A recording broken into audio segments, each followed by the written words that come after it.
Alright, so now we're at Gaine's Mill. A major battle. The Confederates will come in from two directions, and we'll have corps at the front and some reinforcements coming in.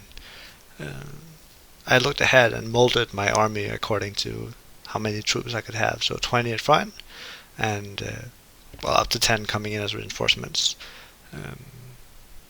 And I have 58,000 Confederates coming in, and I'll have 45,000 of my own.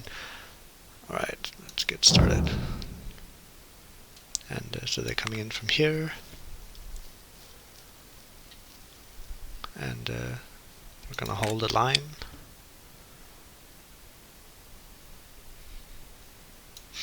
Okay, so rebels are really preparing for a major assault. As you can see, they have 60,000 men, and they'll be coming in from this direction as well. It's the attack I'm mostly worried about, is the attack coming from there.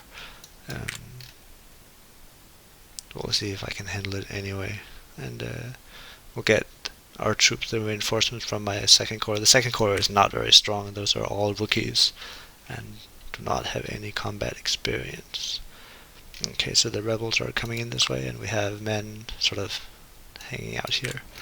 I'm just going to pause it to give an order, and it might be a bit unusual, but I am going to not defend the wooden line. I am going to do something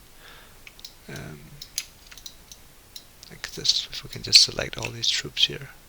There we go, and not woods, and I'm going to draw a line here. So I'm going to defend, and then have a second line up here.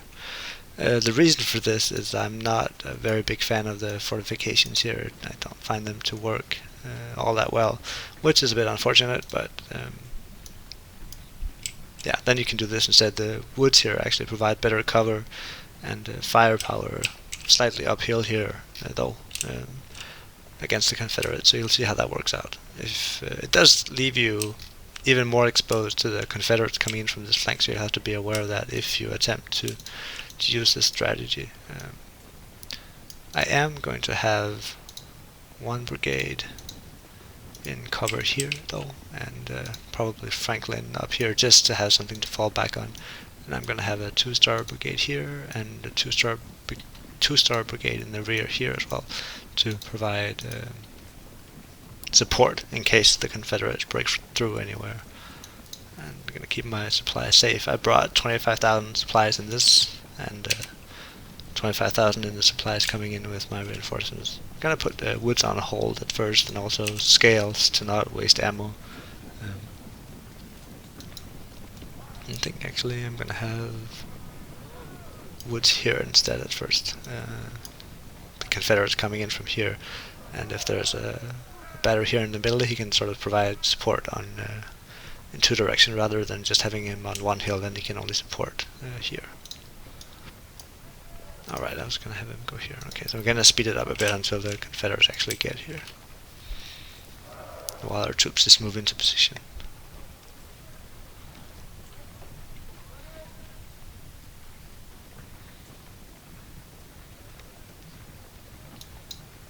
Looks like actually I can't afford to have...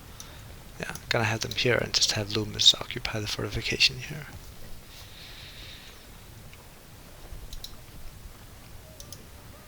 And it looks like this line is actually pretty thick here.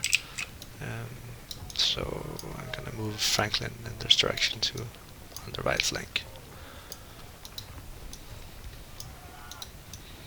I feel like from a tactical point of view, though, it's also the right flank that's the most vulnerable, both because they're coming in from here, but also because it's not really a hill here, it's more of a flat terrain, where there's a hill here that's easier to defend. So this is definitely your most vulnerable point. If you note in the victory conditions, you actually only need to hold this point and the McGee Hill in the rear here. So if necessary, you can retreat from this point and make a line here instead.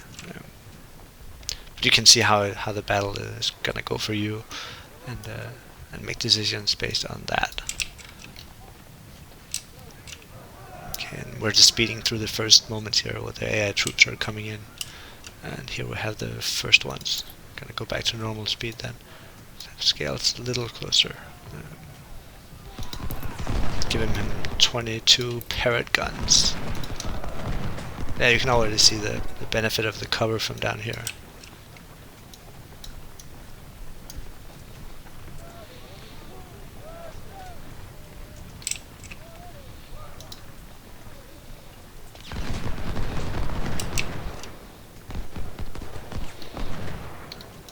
The reason why I might have to fall back from here is that the line here is not as strong as here because it's open ground. The Confederates have to cross here. They still go through woods here. So either place you choose to defend, the Confederates will have cover to advance through.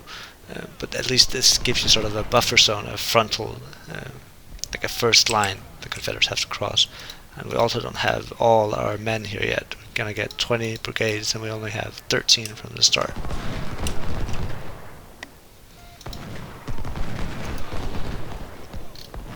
But they should come in the next phase. I'm gonna speed it up again. Let's see if scales can do some damage from the hill here.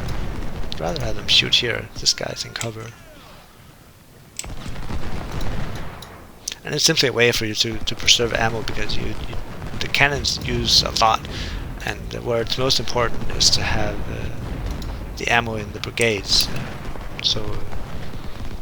Yeah, use your artillery fire cautiously and wisely. It doesn't really even seem to be all that worth it or necessary right now, so we're gonna hold the artillery fire for now.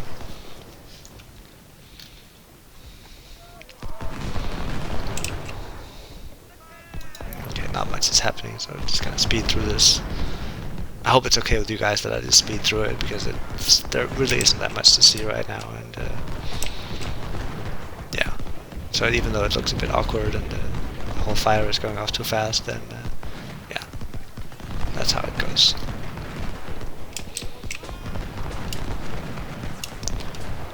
I think historically the Confederates won this battle, even though it came at heavy casualties. Apparently this whole battle is the right flank of the Union Army.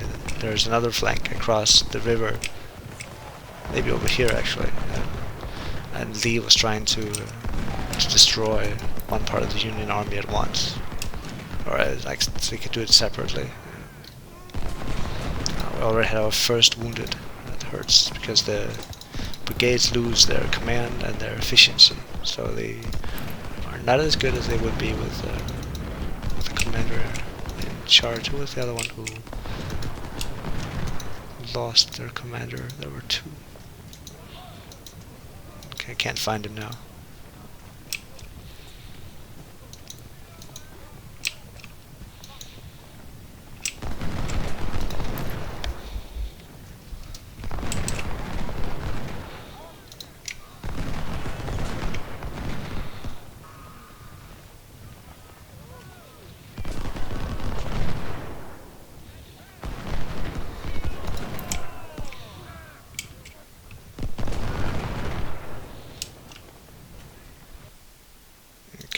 So another wave of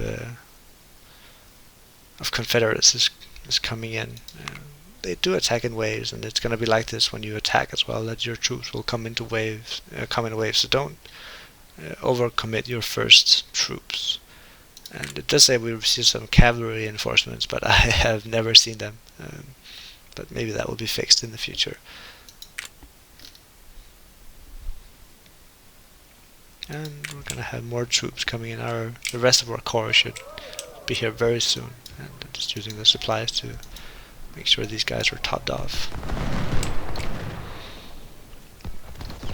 And now we're starting to see the force bar switch. We have 29,000 Confederates on the field by now.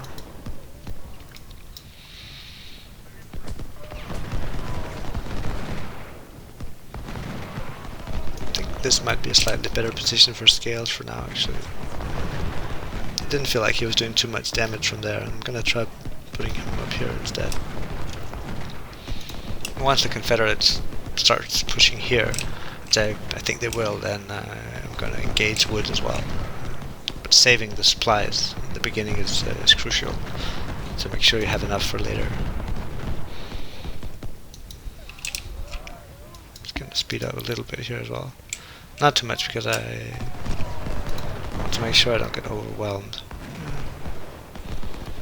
I'm gonna detach just a skirmishing unit up here to see if the Confederates are coming in. Okay, and they're actually, the Confederates are coming in on my right now, as I was just talking about.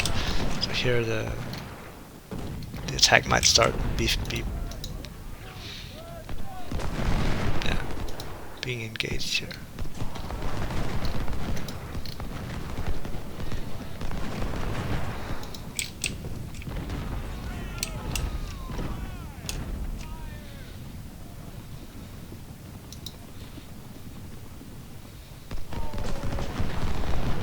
Move the general in for morale support.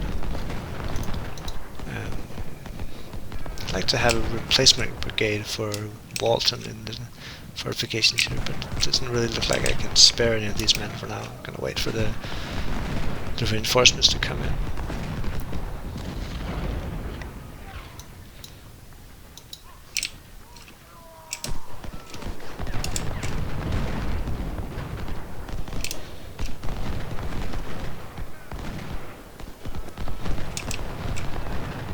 Yeah, but this guy is just basically an early warning system, because I'm not sure when these brigades will show up. I think they can show up at different times depending on random, I guess, chance.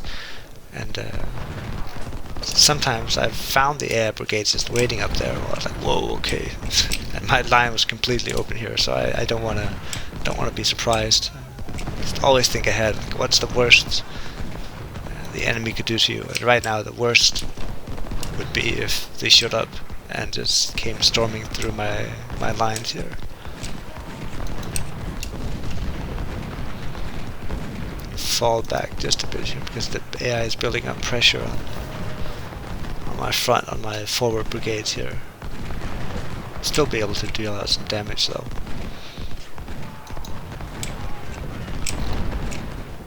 The rest of the line is holding steady.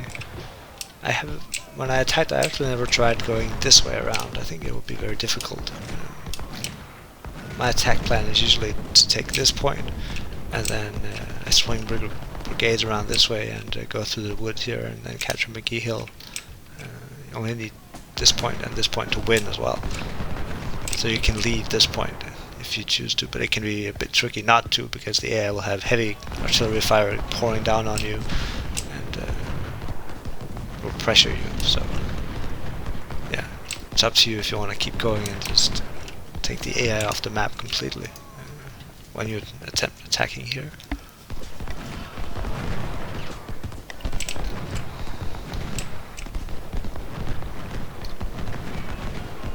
Doesn't seem like the AI is receiving that many more men. They have 25,000 on the field right now.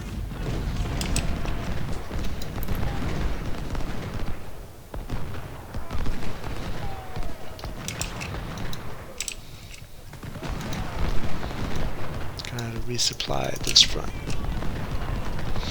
What I also like to do is make sure everyone gets some ammo along the way. This way, when your wagon eventually runs out, you don't have empty ones. So you sort of distribute your supplies all over, and then maybe all of them are about half or 3/4 full, but then you don't have empty ones and completely full ones. So think about where you use your supplies. I am gonna go, let's see, how many troops do we get? I want one. Actually, I'm just gonna move them all up here, I think. I think this is where the biggest threat is coming from. Let's see how I want to do this. I want a battery here, because he will be able to support like this whole area and the flank of the victory point down here, which is good. And then I want brigades in the woods here to cover the far right, and I want these two here, like that. And I'm gonna have Lindsay there. Right then. Guess I'll have to live with Warren being stuck in the fortifications then. So was that all my men? 5, 10, 15. Looks like one is missing somehow.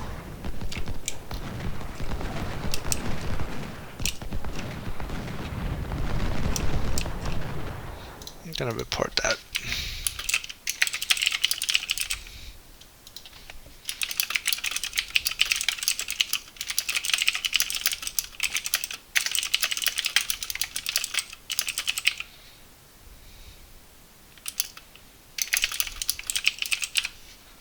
There we go.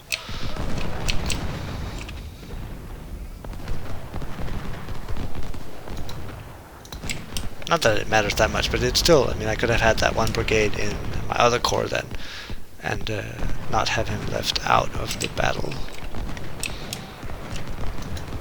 Because there was still a slot open there, and yeah. Okay, you can see my AI is trying to move around my right flank. So it's good I have support coming up here. Might want to move these forward. Actually, I'm going to try doing that to have a sort of a forward position to fall back on, because I have a second corps coming in, and these troops are actually mostly rookies as well, that I created just before, like not before this battle, but a while ago. I built a second corps, and I moved these troops from my second corps into my first.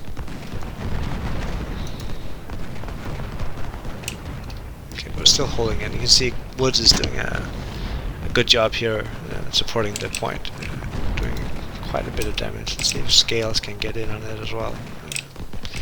I do, yeah, not that much. I'm gonna put him on hold for now. I think, okay, it's a little exposed there. I think here is better actually.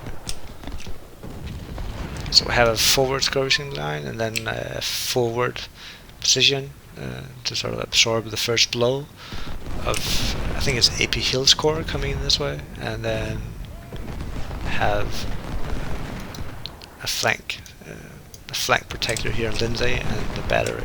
Batteries are always good to position on the flanks, because they'll, like natural protectors of it, they will deter anyone from going through. You can see if Archer tries to attack, then Devons will have the flank, and he's on a small incline here as well.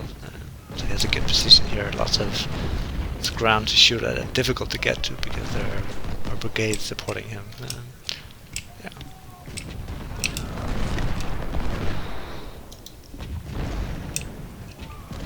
And Woods here actually has access to all of this area here to shoot at, where there's no cover. So lots of open space. That's good for cannon fire.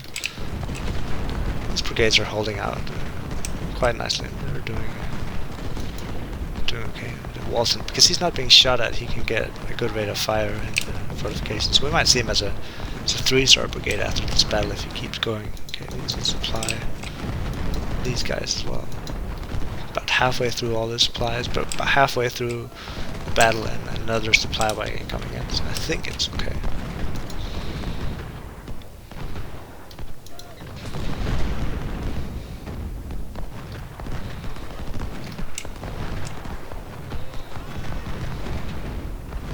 Okay, yeah, that was a core coming in now, so it can might get a bit rough on my right flank now here. Okay, and archers coming in.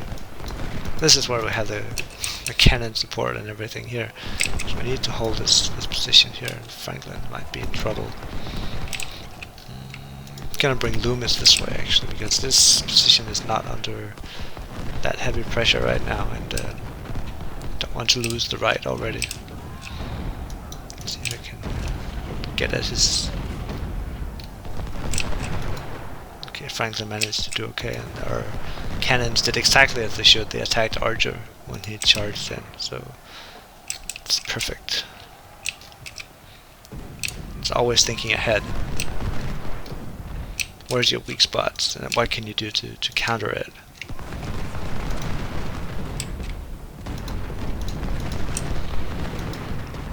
Fall back slightly here on the hill. We don't want to engage directly, we don't have that much cover, and Bryant is, yeah, I think he might be able to out damage. It's better to fall back, let the artillery do some morale damage, and let's make them work for their advance. Considering replacing, I'm slightly worried Longstreet is going to show up here. We don't have any scouts. Okay, so we must hold till the end of the day. and yeah, Longstreet is coming in from here, and AP Hill is coming in from here. So it might shape up to be a hard fight on. Actually, not that comfortable moving Loomis out of there anyway, so he's gonna have to go back. Okay, so yeah, he's coming in hard here. Gonna pull back Tyler. It doesn't look like the AI is coming this way. And gonna pull back Keys as well. Also because when our core is coming in, it's easier to get them here or here to support the far right than to get them.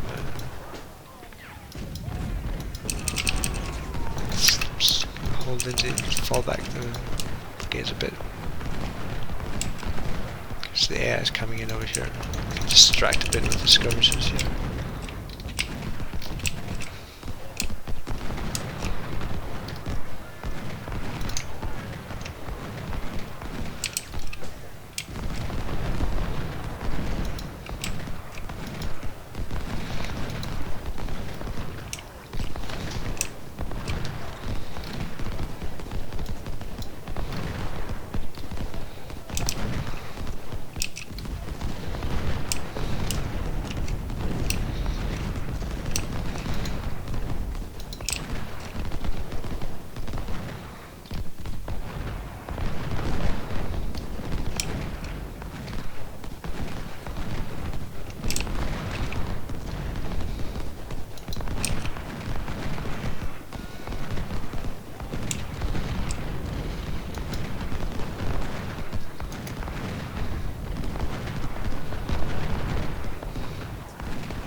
Okay, so more brigades coming in, and now Baldwin is in a slightly awkward position here because he wants to flank here, but also is in danger of being flanked here. And these brigades are much bigger than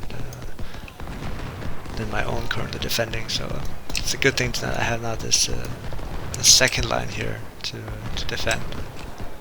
And it's a little weak here. I'm hoping the AI won't notice it because there's only Franklin really is holding this area down.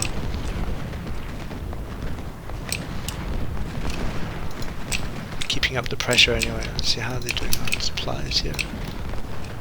Got another wounded general.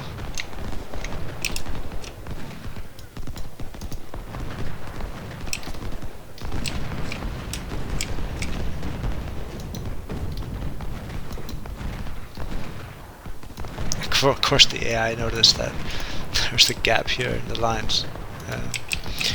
Okay, so let's see if we can pull back Coral here, and yeah, that is not good. They forced me now to retreat from the victory point.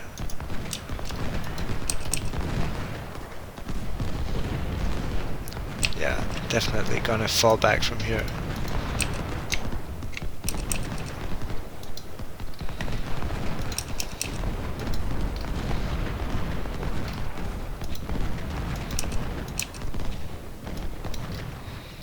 Bend the line backwards, and we can sort of have a line here with heavy artillery support on the flanks. Tyler doesn't need to go here now. Oh, shh. Walton can fall back. Position woods around here, he can shoot down on the victory point.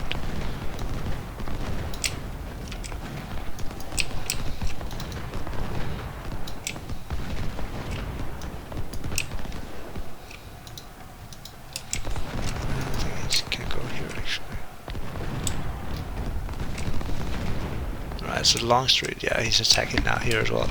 So being attacked on all fronts now.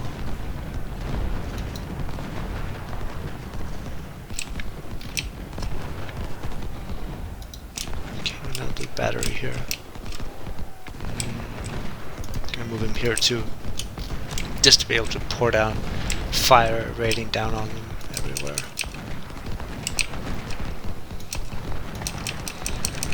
And the supply wagon is here. I'm gonna do a supply run all the way around here.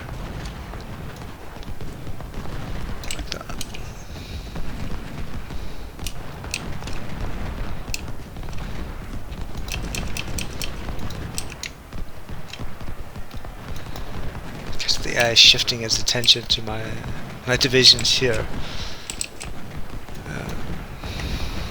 Not sure how worried I am about it, but I'm gonna definitely make sure I can get on his flanks then. Advance slightly forward and just do as much supporting damage as I can. And the other supply wagon can do a run here. Might be running low. Not too bad on the left. Can open up scales now.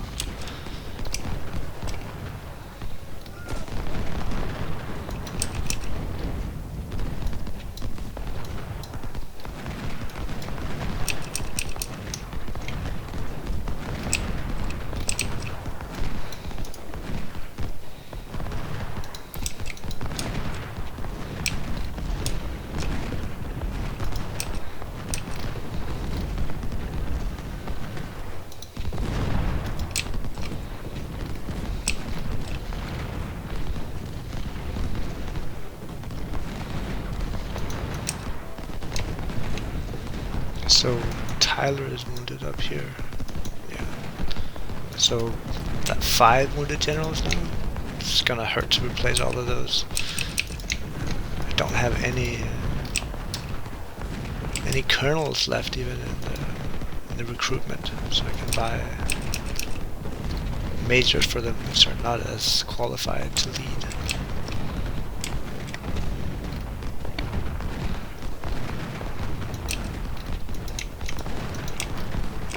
So my line here is actually starting to suffer from being outflanked, so I'm gonna fall back here to the fortifications and actually use them now.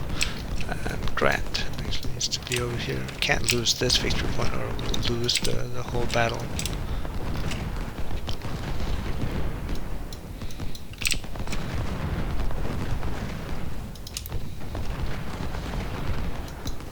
There's lots of pressure coming in from the Confederates here.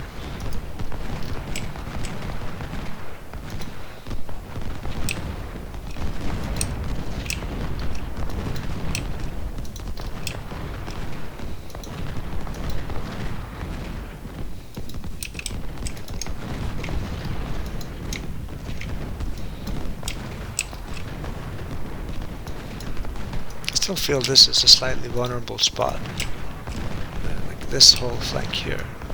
More troops in support. I think this might hold. There's like a secondary line here with reinforcements. Lots of cannons firing.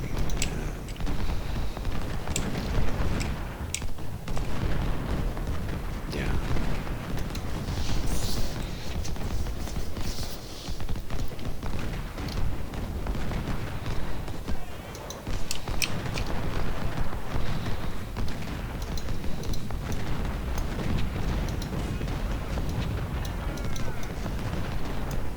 Stonewall Jackson is here as well.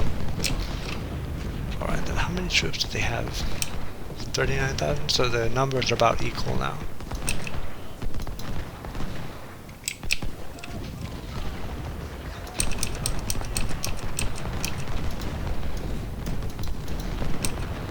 Trying to fall backwoods here a little. Use these brigades here to plug the gap. And finally have some reserves up here.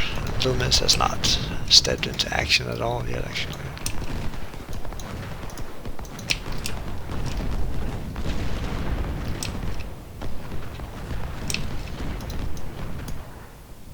Can stay here for now and have a look out. Alright, I think it's mostly stabilized now. I'm gonna just speed through the last bits here.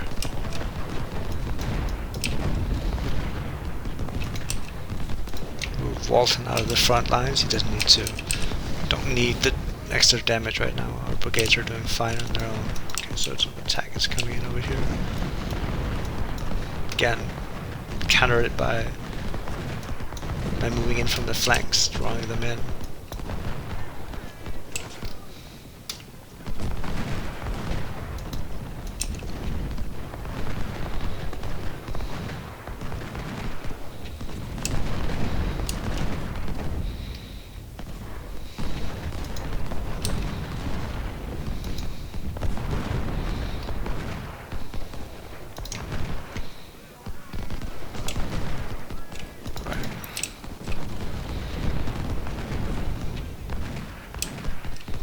So this is maybe not the most interesting battle to watch. It's very static. The only thing is you want to keep reserves. And I realized my strategy of doing this is a bit unorthodox maybe, but it worked rather well, as you could see. Now, yeah, I've fallen back to a sort of secondary line here. But the Confederates are still on the low ground. I gave up the lowest ground victory point, where my cannons now can shoot in and get lots of damage on them. So it's something you can consider doing if you feel like the pressure is too high. It's gonna fall backwards here. It seems to be very much on the front lines.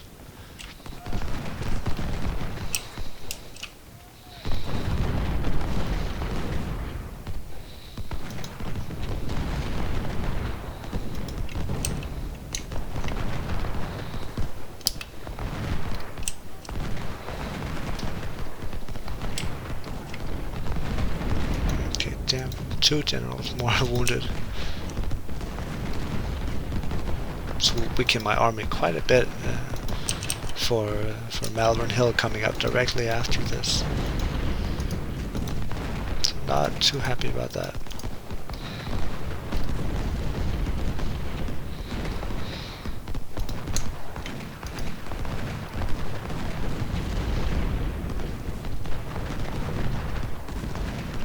Okay, being pushed out of this position here. Luckily the timer's almost up, so the AI doesn't have much time to do anything, but he might otherwise be able to pressure this flank here.